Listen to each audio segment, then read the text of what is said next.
नमस्कार दोस्तों, क्राइम तक में आप सबका स्वागत है। मैं हूं सुप्रतिम बैनर्जी। पिछले शुक्रवार की तरह आज फिर मैं दो कहानियों के साथ आप सबके सामने हाजिर हूं। एक तो मर्डर मिस्ट्री है और उस मर्डर मिस्ट्री की जो पेचीदगियां हैं उसके बारे में मैं आपको बताऊंगा, कैसे पुलिस ने उस मामले को सुलझा पाई भी या नहीं, इसके बारे में मैं खुलासा करूंगा। और दूसरी कहानी का क्राइम से दूर दूर तक कोई लेना देना नहीं है, लेकिन वो बात, वो जानकारी मुझे अपने आप में बड़ी दिलचस्प और अनोखी लगी, तो मुझे लगा कि वो भी बात मुझे आप सबसे शेयर करनी चाहिए। तो प्लीज़ आइए जुड़िए हमारे साथ और सुनिए मैं क्या कहता हूँ, क्या बताना चाहता हूँ। तो शुरुआत क्राइम की कहानी से, और ये कहानी है मेरे होम टाउन, माफ़ कीजिएगा मेरे होम स्टेट झारखंड से। मैं तो खैर जमशेदपुर का रहने वाला हूँ, आप सब जानते हैं जो मुझे रेगुलरली फॉलो करते हैं। लेकिन झारखंड में एक और प्रोमिनेंट सिटी है जिसका नाम है धनबाद। धनबाद को कोयलांचल के नाम से भी जाना जाता है क्योंकि यहाँ कोयले की खानें बहुत ज़्यादा हैं और सारा जो धनबाद का बिजनेस है वो कोयले के इर्द गिर्द ही चलता है। तो खैर इसी धनबाद का ये वाकया है और घटना है 29 सितंबर 2022 की, यानी पिछले साल की, 29 सितंबर 2022 की। धनबाद के एक अमीर कारोबारी जिनका नाम ज्योति रंजन था, इस रोज़ वो अपनी पत्नी और छोटे से बेटे के साथ शाम तकरीबन 7:30 बजे अपने घर से निकलकर कहीं जा रहे थे। उनकी जो कॉलोनी है उस कॉलोनी का नाम है सनशाइन सिटी और यह sunshine city Rajganj police station की हद में आती है। तो कॉलोनी के एंड पॉइंट पर एक गेट लगा हुआ है जो आमतौर पर खुला रहता है, लेकिन इस रोज़ 29 सितंबर को जब ये अपने परिवार के साथ निकले कहीं जाने के लिए, तो उन्होंने देखा कि सामने गेट जो है वो बंद है। किसी ने गेट लगा दिया था या बंद कर दिया था। तो ये तो खुद ड्राइविंग सीट पर थे ज्योति रंजन, लेकिन इनकी पत्नी जो बगल में बैठी हुई थी वो गाड़ी से नीचे उतरी और उतरने के बाद उन्होंने गेट खोलने की कोशिश की। लेकिन अभी वो गेट खोल ही रही थी तब तक 3 से 4 लोग वहाँ आए। एग्जैक्ट नंबर्स जो है किसी को नहीं पता कितने लोग आए, और इन लोगों ने ताबड़तोड़ ज्योति रंजन को बिल्कुल करीब से गोली मारना चालू कर दिया। वहाँ कम से कम 5 से 6 गोलियाँ चली और 2 गोलियाँ बिल्कुल करीब से ज्योति रंजन को लगी और उनके सिर में भी गोली लगी, और वो कार में ड्राइविंग सीट पर ही बैठे रह गए। और शूटर्स जो है वो कार के बाहर से, शीशे के बाहर से गोली चलाते रहे। शीशा फोड़कर गोली ज्योति रंजन को लगी और वो वहीं पर बेसुध होकर ड्राइविंग सीट पर ही गिर पड़े। मतलब उन्होंने कंट्रोल खो दिया अपने बॉडी से। ये मंजर जब अपनी आंखों के सामने उनकी बीवी ने देखा तो उनकी बीवी से रहा नहीं गया। ऑब्वियसली वो भागती हुई फिर वापस कार के पास आई और किलर्स को उन्होंने पकड़ने की कोशिश की, जो हमला कर रहे थे उनको पकड़ने की कोशिश की। लेकिन जो हमलावर है वो बड़े तेज़ थे, उन्होंने इस महिला पर भी फायरिंग की और वो वहाँ से भागने में कामयाब हो गए। हालांकि ज्योति की जो बीवी थी वो खुशकिस्मत थी इस मामले में कि उसकी जान बच गई। बाकी खुशकिस्मत तो और किसी एंगल से नहीं थी, क्योंकि खुद उसके आंखों के सामने उसके पति के ऊपर गोलियों की बरसात हो रही थी। बहुत ही दुखद, बहुत ही अफसोसनाक ये घटना थी जिसमें एक छोटे से बच्चे ने भी अपने पिता के ऊपर कातिलों को हमला करते हुए देखा था। तो जैसे ही ये खबर लोगों को मिली, क्योंकि एक रिहायशी इलाके में ये घटना हुई थी, तो लोग वहाँ पर देखते ही देखते जमा हो गए। फ़ौरन पुलिस को जानकारी दी गई। राजगंज पुलिस स्टेशन की टीम वहाँ मौके पर पहुँची और पुलिस टीम ने उस पूरे इलाके को कॉर्डन ऑफ कर लिया, घेर लिया, और ख़ासकर ज्योति रंजन की गाड़ी को पुलिस ने अपने कब्ज़े में लिया और उसकी जांच शुरू की। पुलिस ने गाड़ी से कुछ बुलेट के होल्स, माफ़ कीजिएगा बुलेट के खोल जिसे कहते हैं, खोखा या एम्प्टी कार्टिजेस जिसे कहते हैं, वो बरामद की। और इसके साथ पुलिस ने गाड़ी से कुछ बुलेट्स भी बरामद किए जो शायद ज्योति के जिस्म को छेदती हुई बाहर निकल गई थी, या फिर हो सकता है कि एग्जैक्ट टारगेट को हिट न करके कुछ गोलियां अगल बगल जो चली थी वो गोलियां वहां से पुलिस ने बरामद की। कुछ खोल बरामद किए, एक मैगजीन पुलिस को वहां से मिली, और ये सारी चीज़ें पुलिस ने वहां रिकवर की। और इसके साथ ही पुलिस ने इस मामले की जांच शुरू की। और इधर मौके पर जब ज्योति रंजन को गोली लगी तो उनकी बीवी, जो उन्हें बचाने की कोशिश कर रही थी और खुद बाल बाल बची थी, उन्होंने फ़ोन किया अपने घर में, और ख़ासकर अपने देवर को, जो ज्योति रंजन का छोटा भाई था सौरभ शर्मा, सौरभ को फ़ोन किया और कहा कि फ़ौरन यहाँ चले आओ, देखो गज़ब हो गया, अनहोनी हो गई, तुम्हारे बड़े भाई को किसी ने गोली मार दी। सौरभ भी वहाँ भागा पहुँचा और पहुँचकर उसने जब यह हालत देखी तो वो बुरी तरह घबरा गया। उसने किसी तरह ज्योति को जो है गाड़ी में ही लिटाया बगल की सीट पर और ड्राइव करके खुद धनबाद के ही सरकारी अस्पताल में लेकर गया। लेकिन इतनी कोशिश, इतने जतन और इतनी तकलीफ़ों के बावजूद ज्योति रंजन की जान नहीं बचाई जा सकी। अस्पताल के डॉक्टरों ने उन्हें मृत करार दिया, बताया ब्रॉट डेड। यहाँ लाए जाने से पहले ही ज्योति रंजन की मौत हो चुकी थी। ऐसे भी जिस इंसान को पॉइंट ब्लैंक रेंज से गोली मारी जाए और गोली सिर में भी लगे, उस आदमी के बचने की उम्मीद नहीं के बराबर होती है। इस मामले में भी ऐसा ही था, लेकिन जाहिर है इंसान कोशिश तो करता ही है और किसी करिश्मे की भी उम्मीद उसे होती है। खैर, जैसा कि मैंने आपको बताया, पुलिस ने मौके पर जाकर सारी चीज़ें बरामद की। पुलिस ने लाश को पोस्टमार्टम के लिए भिजवाया और ये शाम 7 साढ़े 7 बजे की घटना थी। अगले रोज़ सुबह पोस्टमार्टम के बाद वो डेड बॉडी जो है घर वालों के हवाले कर दी गई और इस बीच जो है अंतिम संस्कार की तैयारियां होने लगी। उधर पुलिस को इस मामले की तह तक पहुंचना था। जिस तरह से पिन पॉइंट तरीके से ज्योति रंजन को टारगेट करके शूटर्स ने गोली चलाई थी, वो देखकर ये लग रहा था कि इस कत्ल के पीछे, इस मामले के पीछे कोई एनिमिटी यानी रंजिश या दुश्मनी जैसी बात ज़रूर है। अदरवाइज़ इस तरह से अचानक रोककर गोली मारना, ये जो है वो जिसे कहते हैं कि अजीब सी बात है। ऐसा होता नहीं है आमतौर पर। ऐसा तभी होता है जब दुश्मनी वाली बात होती है। रॉबरी में या किसी और मामले में इस तरह से किसी को टारगेट नहीं किया जाता। पुलिस ने यह भी देखा ध्यान से कि उस कॉलोनी का गेट आमतौर पर जो है वो खुला ही रहता था, लेकिन जब घटना हुई उस दिन वो गेट कॉलोनी का बंद था और उसी गेट को खोलने के चक्कर में जब गाड़ी वहाँ रुकी तब हमला किया गया। तो जो किलर्स थे, जो अटैकर्स थे, वो उस इलाके से वाकिफ़ थे और उन्हें इस बात की खूब जानकारी थी कि अगर इस गेट को बंद कर देंगे तो जैसे ही ज्योति रंजन अपने घर वालों के साथ यहाँ से निकलेगा तो उसे गेट खोलने के लिए रुकना पड़ेगा। तो ये पूरी तैयारी थी जो गहरी साजिश की तरफ इशारा कर रही थी। पुलिस इस मामले की जांच कर रही थी और उसके माइंड में दुश्मनी वाला एंगल ही था। लेकिन वो दुश्मन कौन हो सकता है? क्या परिवार का कोई आदमी, क्या कोई फैमिली फ्रेंड, या फिर क्या ज्योति रंजन जो कारोबार करता था उसके कारोबार से किसी दूसरे बिजनेसमैन को कोई तकलीफ थी, कोई जिसे बिजनेस राइवलरी कहते हैं, क्या वो बात थी? पुलिस इन सारे एंगल को एक्सप्लोर कर रही थी, उसका पता लगा रही थी।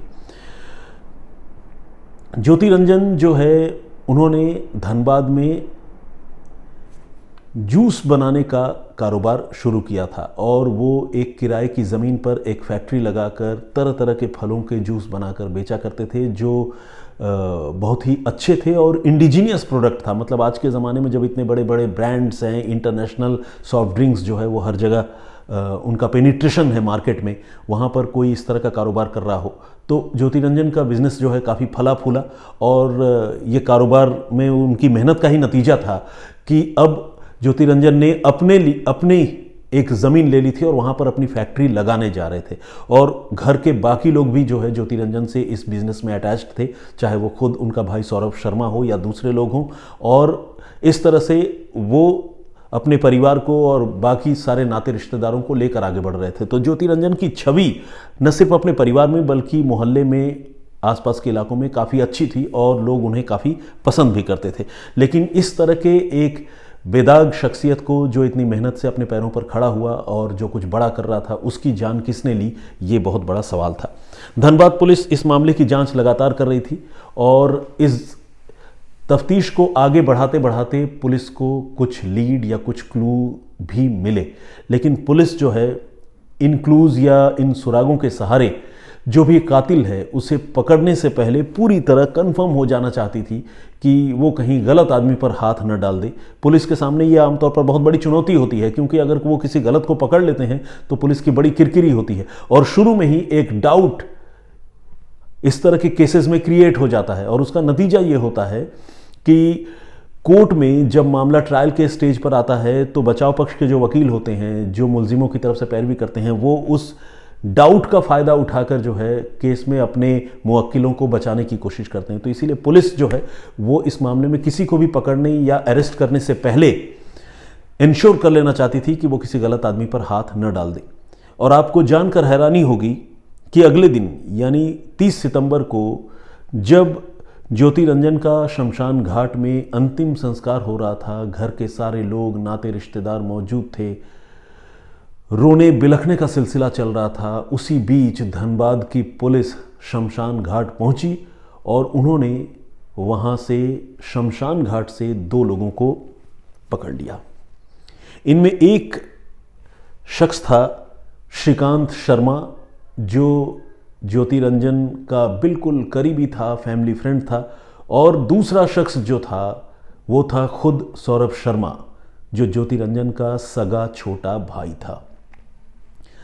शमशान में लोगों के बीच, आंसुओं और मातम के बीच जब पुलिस ने श्रीकांत को और सौरभ को पकड़ लिया, गिरफ्तार कर लिया, तो आप समझ लीजिए कि किस तरह का माहौल वहाँ पैदा हुआ होगा, कैसी सनसनी फैली होगी, लोग कितने हैरान रह गए होंगे। फैमिली के कई लोगों को तो बड़ा सदमा, झटका लगा होगा, डबल झटका जिसे कहते हैं। उनसे ये समझ में नहीं आ रहा था कि वो ज्योति रंजन की मौत पर अफसोस करे, रोएं, या सौरभ शर्मा की गिरफ्तारी पर हैरानी जताए, पुलिस को रोकने की कोशिश करे, या वाकई सौरभ गुनहगार है, उसे सजा दिलाने के बारे में बात करें। परिवार के लोग किंग कर्तव्य विमूढ़ हो गए, उनको समझ में नहीं आ रहा था कि व्हाट नेक्स्ट टू डू। लेकिन इन्हीं हालात में पुलिस तो पुलिस है, वो अपना काम करती है। अंतिम संस्कार के दौरान, मुखाग्नि के दौरान, सौरभ शर्मा खुद जो है मुखाग्नि देने के लिए अपने बड़े भाई को वहाँ पर खड़ा था। पुलिस ने सौरभ को और उनके एक कॉमन फ्रेंड को श्रीकांत मिश्रा को पुलिस ने गिरफ्तार कर लिया। और ये श्रीकांत सौरभ के जितना करीब था, उतना ही करीब जो है वो ज्योति रंजन के भी था, यानी दोनों भाइयों का ये एक कॉमन फ्रेंड था, और इनको पुलिस ने गिरफ्तार कर लिया। अब पूरे धनबाद में सनसनी फैल गई। आप समझ सकते हैं कि किसी भी हाई प्रोफाइल मर्डर केस का अगर क्लाइमेक्स ऐसा हो तो कितनी सनसनी फैलती है, लोग कितने हैरान होते हैं, कितनी बातें होती है। अब सवाल यह था कि पुलिस ने सौरभ को और श्रीकांत को पकड़ा कैसे? पुलिस को इतनी जल्दी, जबकि अंतिम संस्कार भी नहीं हुआ था, पुलिस को इस मामले में लीड कैसे मिली? और इस घटनाक्रम के पीछे अगर सौरभ ने ही कत्ल करवाया या कत्ल किया तो उसके पीछे की वजह क्या थी? वो भी तब जब लोग इस बात पर भी हैरान हो रहे थे कि जैसे ही ज्योति रंजन को गोली लगी थी, सबसे पहले ज्योति रंजन की बीवी ने सौरभ को ही कॉल किया था और सौरभ खुद ज्योति रंजन को लेकर अस्पताल गया था। तो ये सारी चीज़ें लोगों को और ज़्यादा हैरान कर रही थी। वो भी तब जब सौरभ बहुत बुरी तरह से रो रहा था। पुलिस में एफआईआर उसके बयान पर ही दर्ज की गई थी, और सौरभ जो है पुलिस पर लगातार ये दबाव भी बना रहा था कि इस मामले के गुनहगारों को सज़ा दिलाए बगैर वो चैन से नहीं बैठेगा। पुलिस से कह रहा था कि आप पकड़िए, क्या कर रहे हैं। तो एक इस तरह के माहौल के बीच जब पुलिस ने खुद उसे ही पकड़ लिया तो लोग हैरान हुए। अब सवाल यह था कि छोटा भाई सौरभ आखिर पुलिस की गिरफ्त में कैसे आया? पुलिस के पास ऐसा कौन सा क्लू या एविडेंस था कि पुलिस ने उसको पकड़ा? तो खैर, अब पुलिस ने जब अगले दिन इस मामले का खुलासा किया और पूरी कहानी बताई, तो अब पूरे शहर के लिए और चौंकने की बारी थी। हुआ ये कि पुलिस ने पूछताछ के क्रम में जो छोटा भाई है सौरभ, उससे उसका मोबाइल फ़ोन मांगा था, क्योंकि पुलिस ये देखना समझना चाह रही थी कि घर के बाकी लोगों की किन किन लोगों से बातचीत हो रही है और ज्योति रंजन के मर्डर का क्या परिवार के किसी आदमी से कोई कनेक्शन है। लेकिन पुलिस ने जब ज्योति के भाई सौरभ से उसका मोबाइल फ़ोन मांगा तो सौरभ ने न सिर्फ अपना मोबाइल फ़ोन देने से मना कर दिया, बल्कि वहाँ पर उसने एक सीन क्रिएट किया पुलिस स्टेशन में। वो जिसे बोलचाल की भाषा में कहते हैं ना कि फैल गया बिल्कुल, और उसने वो पुलिस से उलझ गया। वो लड़ने लगा कि आप हमसे मेरा मोबाइल फ़ोन कैसे मांग सकते हैं? मैं छोटा भाई हूँ, मेरे बड़े भाई का मर्डर हुआ है, आप क्या मेरे मोबाइल फ़ोन से मेरे बड़े भाई के कातिल को ढूंढना चाहते हैं? आपको क्या मुझ पर शक है? इस तरह से उसने हंगामा वहाँ काटा, और हंगामा करने का असर ये हुआ, जैसा कि मैंने आपको पहले भी बताया है, कि इस तरह के मामले बड़े नाजुक होते हैं, इमोशनल होते हैं। लोगों को लगता है कि यार पुलिस तो ज़्यादती कर रही है, एक तो जिस घर का मेंबर मरा उसी घर के आदमी को पुलिस गिरफ्तार कर रही है। तो ऐसे मामलों में पुलिस के लिए काम करना बड़ा मुश्किल होता है। लेकिन उस समय तो पुलिस ने सौरभ को जाने दिया उसका मोबाइल फ़ोन मांगकर। पुलिस को लेकिन इस बात का एहसास हो गया कि सौरभ ज़रूर कुछ ऐसा है जो छिपाने की कोशिश कर रहा है, जो बताना नहीं चाहता है। वरना अगर कोई और होता जो जांच में कोऑपरेट करता वो खुद अपना मोबाइल फ़ोन दे देता कि ठीक है, अगर आप जांच करना चाहते हैं तो लीजिए मेरा मोबाइल फ़ोन और इसे क्रॉस चेक कीजिए कि कहीं आपको अगर इसमें से कातिल का कोई लीड या पता चलता है तो। लेकिन सौरभ ने जिस तरह से मना किया, पुलिस को उसी पॉइंट पर सौरभ पर शक हो गया। और ये शक उसी रोज़ हो गया था 29 और 30 सितंबर की दरमियानी रात को, जब पुलिस इस घटना के तुरंत बाद सौरभ से पूछताछ कर रही थी। अब पुलिस ने पैरेलली इस मामले की छानबीन शुरू की, क्योंकि मोबाइल फ़ोन तो मिला नहीं। पुलिस ने जो सौरभ है उसकी कॉल डिटेल रिकॉर्ड निकलवाई, और कॉल डिटेल रिकॉर्ड निकलवाने के बाद उसको एग्जामिन किया, और साथ ही जो प्लेस ऑफ ऑकरेंस है जहां पर यह घटना हुई थी, सनशाइन सिटी, उस जगह शाम को 7:30 बजे जो मोबाइल फ़ोन नंबर्स एक्टिव थे उस पर्टिकुलर लोकेशन में, वो कौन से मोबाइल फ़ोन नंबर थे, उनका भी डंप डाटा धनबाद पुलिस ने कलेक्ट किया। अब जब सीडीआर यानी कॉल डिटेल रिकॉर्ड सौरभ के मोबाइल फ़ोन का पुलिस ने निकलवाया तो पुलिस ने देखा कि सौरभ लगातार जो है वो श्रीकांत मिश्रा से बातचीत कर रहा है, और ये हत्या से पहले, हत्या के बाद, पिछले कुछ दिनों से लगातार वो श्रीकांत से बातें कर रहा है। और जब श्रीकांत के मोबाइल फ़ोन की जानकारी पुलिस ने निकलवाई तो पुलिस ने ये नोटिस किया कि श्रीकांत 2-3 ऐसे लोगों से लगातार बात कर रहा है जिन लोगों के टच में वो अब से कुछ दिन पहले नहीं थे। कहने का मतलब ये कि हफ्ते 10 दिन से या 15 दिन से श्रीकांत कुछ चुनिंदा लोगों से फ़ोन पर बात कर रहा था। उससे पहले ये लोग दूर दूर तक न तो श्रीकांत के टच में थे न सौरभ के टच में थे। ये लोग कौन हो सकते थे? पुलिस के शक की सुई इन लोगों पर गहराने लगी, और जिस तरह से घर वाले, खासकर सौरभ ने विरोध किया था, पुलिस तो शक पहले ही करने लगी थी। अब जब पुलिस ने डंप डाटा निकाला और उन मोबाइल नंबरों की पहचान की तो पुलिस ने यह भी देखा कि मौका वारदात पर जो मोबाइल नंबर उस वक्त देखे गए थे, उन्हीं मोबाइल नंबरों से सौरभ के दोस्त श्रीकांत की लगातार बातचीत हो रही थी। कहने का मतलब ये कि जो शूटर्स थे, उन शूटर्स के साथ फैमिली फ्रेंड श्रीकांत मिश्रा की, अगर मैंने शर्मा कहा है श्रीकांत के साथ तो प्लीज़ उसको इग्नोर कीजिएगा, मैं बोलते हुए थोड़ा कंफ्यूज हो गया हूं। श्रीकांत मिश्रा ही सरनेम है, फैमिली जो है वो शर्मा है, लेकिन ये जो फैमिली फ्रेंड है वो श्रीकांत मिश्रा है। तो श्रीकांत जो है वो लगातार उन किलर्स से भी बातचीत कर रहा था, ऐसा टेक्निकल एविडेंस जो है वो इंडिकेट कर रहे थे, संकेत दे रहे थे। इसके बाद जब इस तरह के पुख्ता एविडेंस पुलिस को मिले तो पुलिस ने श्रीकांत को भी पकड़ा और सौरभ को भी पकड़ा, और जब पकड़ा और इन सबूतों के साथ पुलिस ने उन दोनों को कन्फ्रंट किया, उनका आमना सामना कराया, तो उनके पास अपना जुर्म कबूलने के सिवाय और कोई चारा नहीं था। उन्होंने माना कि हाँ, उन्होंने ही ज्योति रंजन का कत्ल किया था। सौरभ शर्मा जो खुद सगा छोटा भाई था, उसने अपने बड़े भाई की हत्या कर दी, और ऐसे बड़े भाई की हत्या की जिस बड़े भाई ने न सिर्फ अपने आप को, अपने परिवार को, बल्कि उसको और उसके परिवार को भी संभाला था, उसे भी रोजगार दिया था और समाज में एक इज्जत खुद भी कमाई थी और पूरे परिवार की इज्जत एक उसने बनाई थी, उसकी हत्या कर दी। और इसके पीछे लालच था दौलत का, संपत्ति का। ये जो सौरभ शर्मा था, ये ज्योति रंजन की संपत्ति हड़पना चाहता था। उसे लगता था कि सारा कुछ मेरे बड़े भाई ने अरेंज किया है, उसने बनाया, तो सब कुछ का मालिक और वारिस वही है, मैं खाली हाथ हूँ और मेरे परिवार के पास कुछ नहीं है, तो मैं इन चीज़ों को कैसे पाऊँ, ये उसके मन में भावना थी। और वो इसी नफ़रत और जलन में खुद अपने सगे भाई की जान लेना चाहता था। पुलिस ने जब श्रीकांत मिश्रा से पूछताछ की तो श्रीकांत ने ये बताया कि सौरभ ने कई महीनों से उसे अपने बड़े भाई ज्योति रंजन के कत्ल के लिए उकसा रहा था और कह रहा था कि कुछ अरेंजमेंट कराओ, लेकिन जो श्रीकांत मिश्रा है वो इस चीज़ को टाल रहा था, क्योंकि वो ज्योति का भी दोस्त था और उसे लग रहा था कि परिवार के अंदर अगर इस तरह से कोई बात होती है तो वो अच्छी बात नहीं है। लेकिन जब सौरभ ने बहुत ज़्यादा जोर दिया और श्रीकांत को लालच दिया तो श्रीकांत जो है इस लालच और दबाव के आगे उसने घुटने टेक दिए और उसी ने उन किलर्स और शूटर्स का इंतज़ाम किया। ये जो शूटर्स थे, मैं उनके नाम आपको बताना चाहता हूँ। ये 3 लड़के थे, सोनू, राहुल और चंदन। इन तीनों का ताल्लुक बिहार के आरा से है, भोजपुर से, और ये हत्या से पहले भोजपुर से धनबाद पहुँचे थे। और धनबाद में एक होटल शीला है जिसमें कमरा नंबर 102 सौरभ ने और श्रीकांत ने मिलकर बुक करवाया था और इन शूटर्स को उस होटल में ठहरवाया था। ये शूटर वहाँ उस होटल में आए, ठहरे, उन्होंने रेकी की। रेकी करने के बाद उन्होंने गेट बंद किया, मर्डर किया, और उसके बाद रात को फिर उस होटल में गए और उस होटल में जाने के बाद रात को ही उन्होंने होटल का कमरा छोड़ दिया। और इसके बाद वो तीनों वहाँ से फरार हो गए और इन तीनों लड़कों के लिए उस होटल का बिल भी सौरभ शर्मा ने खुद ही भरा था, जिसका एविडेंस पुलिस ने छानबीन के दौरान कलेक्ट कर लिया। इसके बाद पुलिस ने एक एक करके उन तीनों शूटर्स को भी पकड़ा।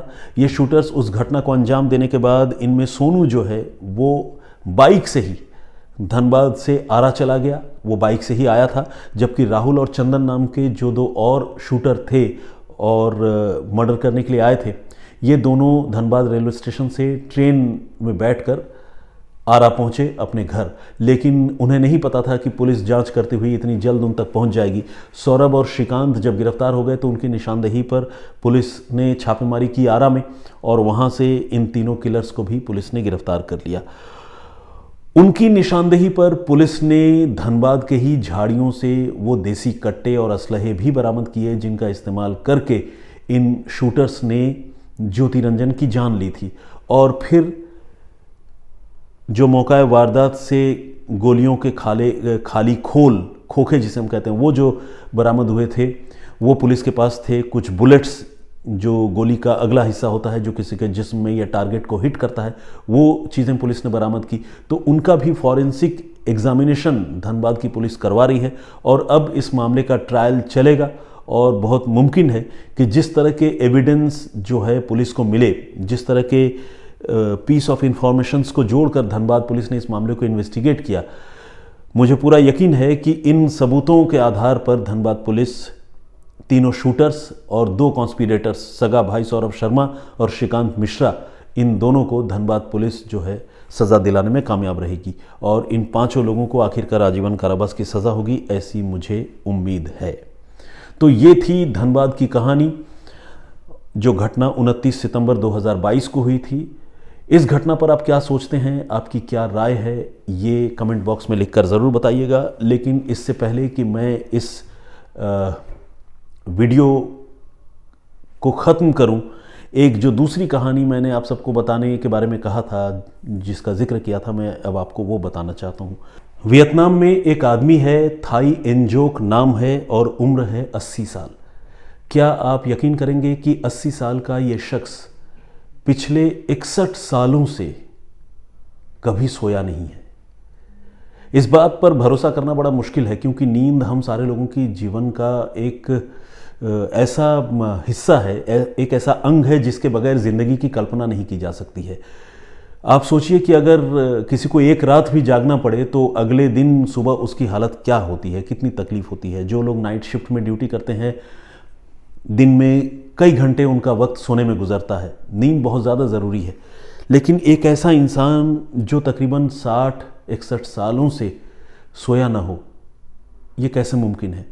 लेकिन वियतनाम के रहने वाले थाई एन्जोक की कहानी कुछ ऐसी ही है। थाई एन्जोक जो है वो बताते हैं कि 1962 में उन्हें एक बार बुखार आया और ये बुखार कुछ ऐसा था कि जब वो इस फीवर से रिकवर हुए, ठीक हुए, उसके बाद से उनको नींद आनी बंद हो गई और कुछ ऐसे बंद हुई कि फिर वो कभी सो ही नहीं पाए। हज़ारों रातें वो इतने सालों में जाग कर गुजार चुके हैं, बल्कि वो कभी सोए ही नहीं। उनकी पत्नी और बच्चे ये बताते हैं कि थाई को उन्होंने कभी सोते हुए नहीं देखा। थाई देसी शराब बनाने का काम करते हैं, उन्हें शराब पीना बहुत पसंद है, उन्हें ग्रीन टी पीना पसंद है और इसके अलावा एक आम वियतनामीज़ जिस तरह से अपनी ज़िंदगी जीता है, थाई की ज़िंदगी भी वैसी ही है। थाई एन्जोक बताते हैं कि जब वो बहुत ज़्यादा शराब पी लेते हैं तो 1-2 घंटे आराम करते हैं, आंखें बंद करके सोने की कोशिश करते हैं, लेकिन इसके बावजूद उनके दिमाग में तरह तरह के ख्याल आते हैं, तरह तरह की बातें चलती रहती है और वो सो नहीं पाते। और ये सिलसिला जो है इतने ही सालों से लगातार चल रहा है। मेडिकल की अगर हम बात करें, अगर सजेशन लें कि ये मेडिकल साइंस में इस तरह की परेशानी को क्या कहते हैं, तो उसके लिए एक वर्ड है इंसोमेनिया, नींद ना आने या नींद कम आने की बीमारी। हालांकि ये बीमारी हम में से बहुत सारे लोगों को है जिनको नींद कम आती है और ख़ासकर महानगरों में रहने वाले लोगों को तो इंसोमेनिया की बीमारी एक कॉमन बीमारी बनती जा रही है। लेकिन इसके बड़े नुकसान हैं, साइड इफ़ेक्ट्स हैं। इंसान का डाइजेशन ख़राब होता है, इंसान को ढेर सारे कॉम्प्लिकेशंस फिजिकली होते हैं, मेंटली भी वो डिस्टर्ब हो जाता है, और इसीलिए इस तरह की बीमारी को जल्द से जल्द आइडेंटिफाई करना और ट्रीट करना बहुत ज़्यादा ज़रूरी है। लेकिन थाई एंजियो की जो हालत है, जो 60-61 सालों से नहीं सोए हैं, उनकी बीमारी को तो इंसोमेनिया का नाम देना भी शायद सही नहीं होगा, क्योंकि इंसोमेनिया के जो इफ़ेक्ट्स हैं, बीमारी का जो रिजल्ट निकलता है किसी इंसान के शरीर पर, वो थाई एंजियो के शरीर पर नहीं दिखता है। वरना 80 साल की उम्र में ये चुस्त दुरुस्त कैसे रहते बिना सोए हुए। तो ये मेडिकल साइंस के लिए भी एक चैलेंज है।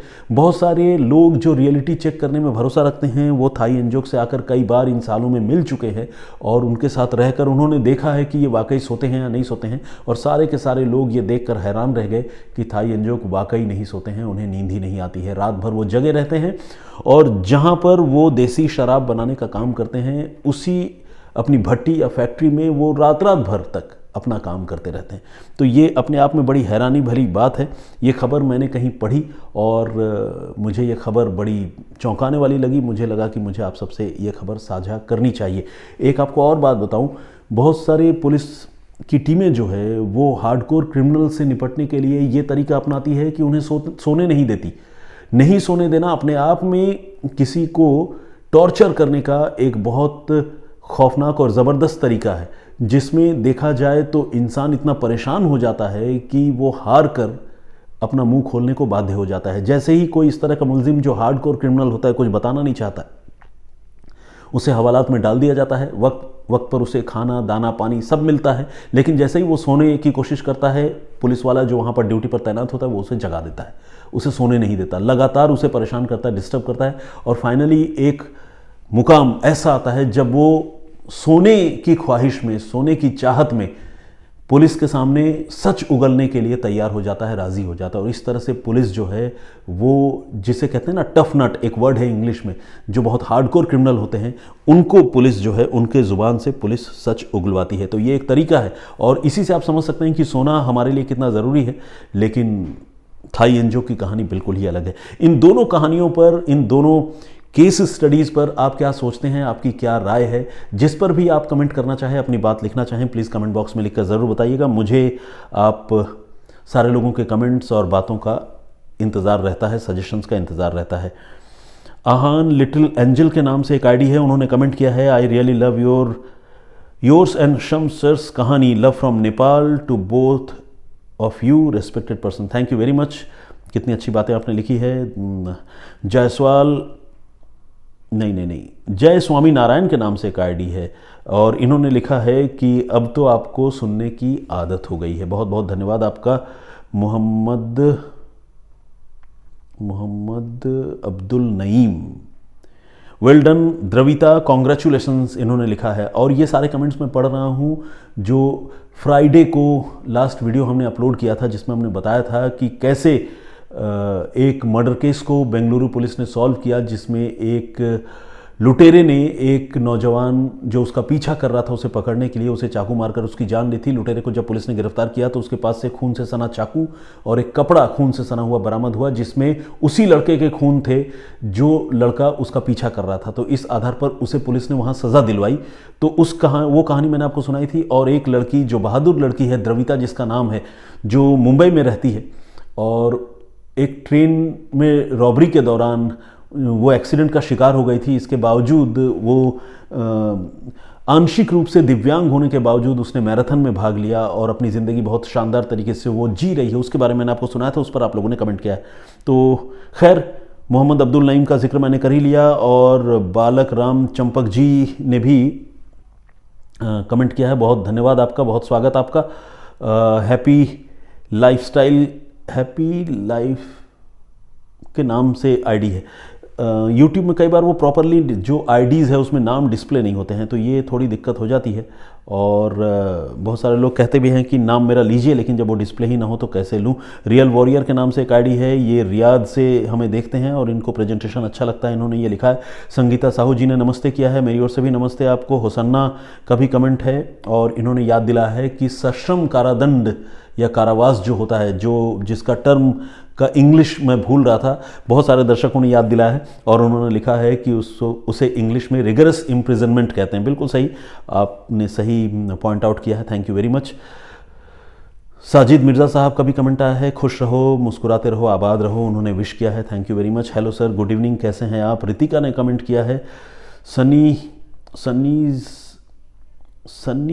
साफा, एक दिन तो नाम पढ़ लिया करो, रोज़ कमेंट करता हूँ, इन्होंने ऐसा लिखा है। अरे क्या बात है। छत्तीसगढ़ रायपुर के ये कुड़मुड़ा हत्याकांड के बारे में जानना चाहते हैं, कभी अगर ऐसा संयोग बन पाया और उस तरह का रिसर्च मैं कर पाया तो मैं ज़रूर ये कहानी लेकर हाजिर होऊंगा। Punjab property advisor in India के नाम से एक आईडी है, उन्होंने लिखा है कि वो पंजाब से हैं और कहानी सुनते हैं, उनको तरीका बहुत अच्छा लगता है।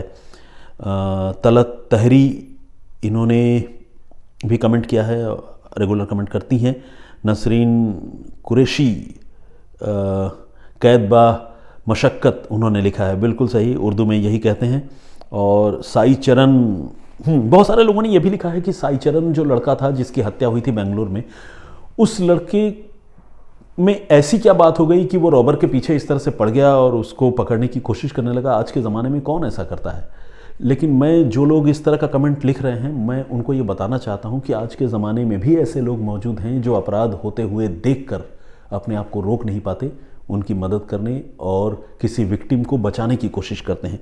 तो साई चरण उन्हीं लोगों में है। हमें ऐसे ही लोगों की समाज में ज़रूरत है। हालांकि हमें इस बात का भी ख्याल रखना बहुत ज़रूरी है कि हम अपनी जो सेफ्टी और सिक्योरिटी है उससे कॉम्प्रोमाइज़ न करें। साई चरण अगर ऐसा करता कि उसे पकड़ने की जगह अगर क्लोजली उसको वॉच करने की कोशिश करता या उसके गाड़ी का नंबर प्लेट ही ठीक से देख लिया होता, उसने याद कर लेता, इतना भी काम अगर वो कर लेता तो शायद वो पुलिस की मदद बेहतर तरीके से कर पाता। लेकिन उसने जो है एक गुनहगार को पकड़ने के लिए अपनी जान की बाजी लगा दी।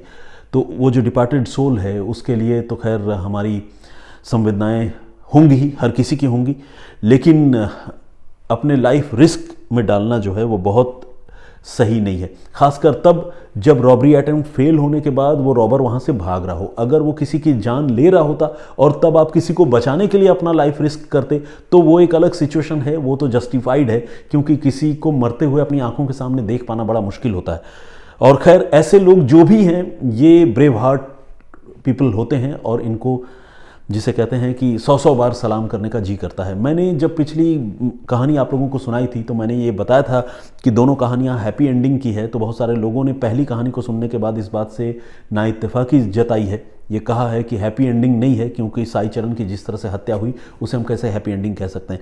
बिल्कुल आपकी बात से मैं सहमत हूँ।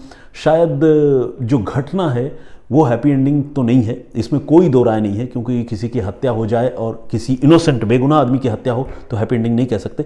लेकिन जिस तरह से उस मामले में गुनहगार को अदालत ने सज़ा दी और पुलिस ने जैसे इन्वेस्टिगेट करके वहाँ एविडेंस पेश किए, मैं उस एंडिंग को हैप्पी एंडिंग बताना चाह रहा था। बस इतना ही मेरे कहने का मतलब था जो मैं क्लियर करना चाहता हूँ। बाकी देवराज शर्मा जी का कमेंट है, बहुत बहुत स्वागत आपका। रेखा भट्ट जी रेगुलर कमेंट करती हैं। शीतल शर्मा जी का भी कमेंट आया है। मोहम्मद नसीम ने कमेंट किया है। जीवन पाठक जी, आप कमेंट्स क्या पढ़ते हैं बताते तो मैं भी कमेंट देता, क्योंकि मैं स्टोरी रात में सुनता हूँ। जीवन पाठक जी, जो आप कहानियाँ सुन रहे हैं, इन कहानियों पर आपकी राय क्या है, क्या सोचते हैं आप, इसके बारे में बताइए। मैं यही सब सुनना चाहता हूं और आपके कमेंट्स आप लोगों से डिस्कस भी करता हूं मैं। शैंकी सचदेवा ने भी कमेंट किया है। आज़ाद खान जी ने भी अपनी बात रखी है। शानदार हुकुम राजेंद्र विश्नोई जोधपुर, और इन्होंने बड़ी निराशा भरे अंदाज में लिखा है, वैसे तो नाम आना ही नहीं है। अरे दोस्त, ऐसा क्यों लिखते हैं? बिल्कुल नाम आना है। ये तो निगाहों से जब ओझल हो जाते हैं कुछ नाम तो नहीं पढ़ पाता हूँ, अदरवाइज सामने होने से तो बिल्कुल पढ़ूंगा। और राजस्थान के लोगों की तो बात ही अलग है, इतने शानदार हॉस्पिटेबल लोग हैं, मतलब जितनी आतिथेयता राजस्थान के लोग करते हैं मुझे लगता है कि वो अनपैरेलल्ड है पूरी दुनिया में, भारत की बात छोड़िए। तो राजस्थान से मेरा खास लगाव भी है। शिव प्रसाद पाढ़ी ने भी कमेंट किया है, बहुत स्वागत है आपका। और बहुत सारे लोगों ने कमेंट किया है। सुरेंद्र बंडावा जी का भी कमेंट है, इन्होंने लिखा है लगे रहो Banerjee, love you. Thank you very much इतने सारे कमेंट्स के लिए। मैं सारे लोगों के कमेंट्स, जैसा कि मैं रोज़ कहता हूँ, एक दिन में नहीं पढ़ सकता, तो आप कमेंट करते रहिए, मैं आपके कमेंट्स, आपके नाम पढ़ता रहूँगा और इसी तरह से आप लोगों को कहानियाँ और वाक़यों के बारे में बताता रहूँगा, सुनाता रहूँगा। फिलहाल मुझे इजाज़त दीजिए, अपना बहुत ख्याल रखिए, सुरक्षित रहिए। जय हिंद, जय भारत।